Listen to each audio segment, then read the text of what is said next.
Well, let's now talk to political journalist and author Gerold O'Coleman, who joins us from Paris this evening. Thanks very much for joining us again on RT International.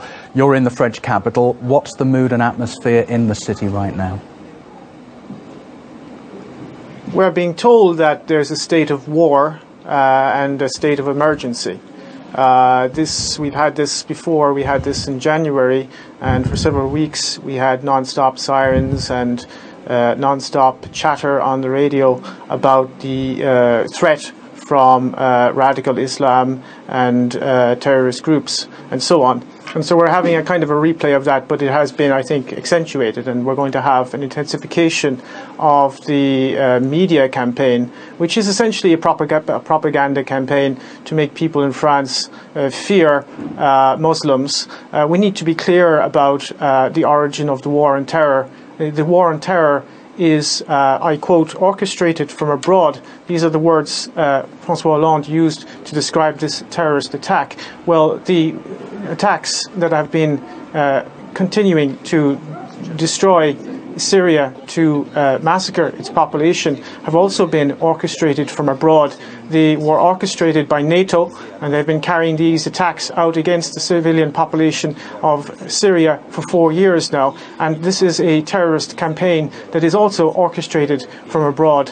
And people in Europe need to understand that there is a war that is becoming global, that is being waged against civilian populations in particular. It is a form of neo-imperialism and neo-colonialism which aims to divide and conquer European and Middle Eastern and African and the world's population, for that matter, and to make them submit to a global order that does not serve the interests of most of the people on this planet, but that does serve the interests of a very few ruling elite, a very small, tiny, and particularly tyrannical ruling elite.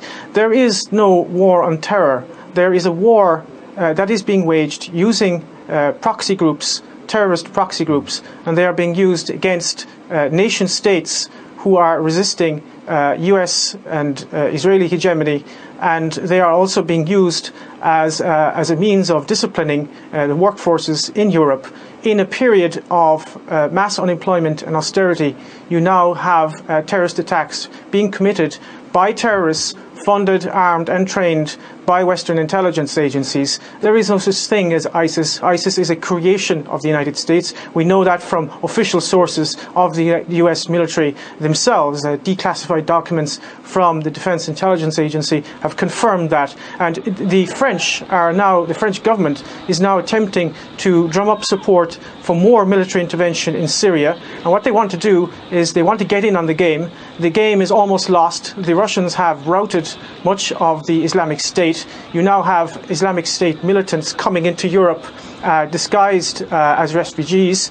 That will destabilize Central Europe, and the French government wants to get in on the game in Syria and prop up those so-called moderate rebels. There are no moderate rebels, of course, in Syria. There are Al-Qaeda and ISIS militants, terrorists who have been beheading people, eviscerating people, absolutely creating chaos and genocide right across the region, and this does not serve the Syrian people or anyone other than the Western corporate elites and their geopolitical interests. What do you expect France to do now in the light not only of Friday's terrorism, but 10 months on from Charlie Hebdo? It's not going to ease up on what it's doing, is it? No. Much depends on how the French public will react. We are being bombarded now with a media propaganda campaign. There's this non-stop talk where we're told not to go out in the street. We're supposed to be fearful and keep quiet and so on. I think there is going to be a campaign against dissidents in France. They're very worried about the new media that has emerged in recent years, and they are very worried about the alternative media.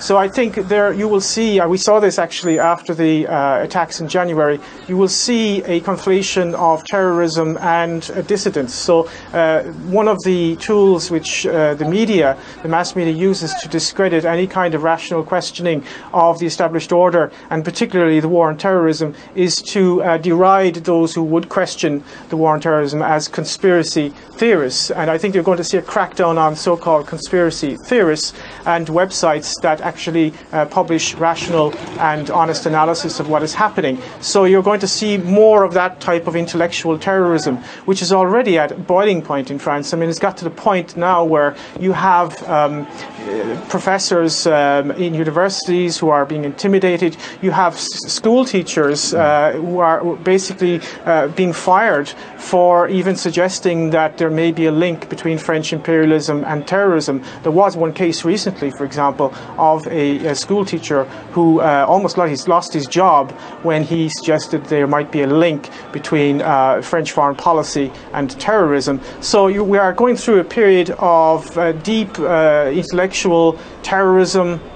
And of course, these random terrorist acts, which are a form of low-intensity civil war. I think that the current crisis, the refugee crisis, which is really a form of coercive engineered migration, because they could have easily have been prevented, this form of coercive engineered migration is going to make this a lot worse, and it is going to create the conditions of civil war. It is a natural consequence, of course, of globalization, of financial capitalism. This is essentially what it leads to. I mean, it leads to a breakdown of society. And the only way in which they can kind of keep everybody down is by policy of divide and conquer. So you're going to see a situation where you've got very much a Wahhabized working class in France. They're being Wahhabized by the allies of the French political elite, the Saudis and the Qataris. They're building Wahhabite mosques all over the place. And that is going to Wahhabize the youth, and they're going to be then used as pawns, if you like, in much bigger geopolitical wars, proxy wars against Russia, proxy wars against Iran in the Middle East, and so on. And that is going to create massive social unrest. It's going to divide working people against each other. And the only people who are going to actually benefit from this are the war contractors, the military, industrial, media, intelligence complex. So in whatever way you look at this, I don't know who exactly committed this attack and this atrocity, but the real people who are responsible, whether directly or indirectly or consciously or unconsciously, is the French government, because they have been complicit in terrorism in the Middle East and all over Africa. And that needs to be understood. And if we don't understand that, this is going to continue and it's going to deteriorate. We will find ourselves in a situation under military law, martial law, if this continues. So it really needs to be analysed and understood. Can I pick you up on the issue of migrants and refugees? Because one of the terrorists appears to have been a French citizen, another a recent migrant to the country. What do you think this will do to France's policies towards the migrant crisis? Well, I think there is sufficient evidence to suggest strongly, in fact, that the current crisis, I mean, the migration crisis is something that is ongoing, and there are different waves. You've got different waves coming up from Libya, you've got the ones coming up from Syria and up through the Balkans. But the current kind of refugee crisis, as it were, is what I would refer to as coercive engineered migration. This is a term used by Kelly Greenhill, a US academic, who wrote an interesting book on this, whereby she shows that migration can be used as a tool by one state to destabilize another state. In this case, it's definitely being used by the United States and Turkey to destabilize the Balkans, Mitteleuropa, which would be Hungary, and of course Germany. And the geostrategic reasons of this are basically go back to classical geopolitics, which is Halford Mackinder's theory of the world, of dividing the world island. That is to say, you divide the Eurasian Peninsula from the Baltic Sea to the Black Sea. You create an intermarium there so that you prevent German and Russian unity, and that is why Germany essentially is being kind of overrun with people who are themselves victims of globalization, but they are now being instrumentalized and used as weapons of globalization. And this is one of the key contemporary strategies of US imperialism. You use the consequences of globalization as further tools to further globalization. And I think there is no policy in Europe to to control immigration or anything like that. I think that the key question here is not actually controlling immigration. The key question is stopping this geopolitical destabilization of Europe. And some countries are attempting to do that. Hungary is attempting to do that. Bulgaria is attempting to a certain extent to do that. In other words, trying to find out who's an actual refugee and who isn't. They're prioritizing women and children, for example, in Hungary.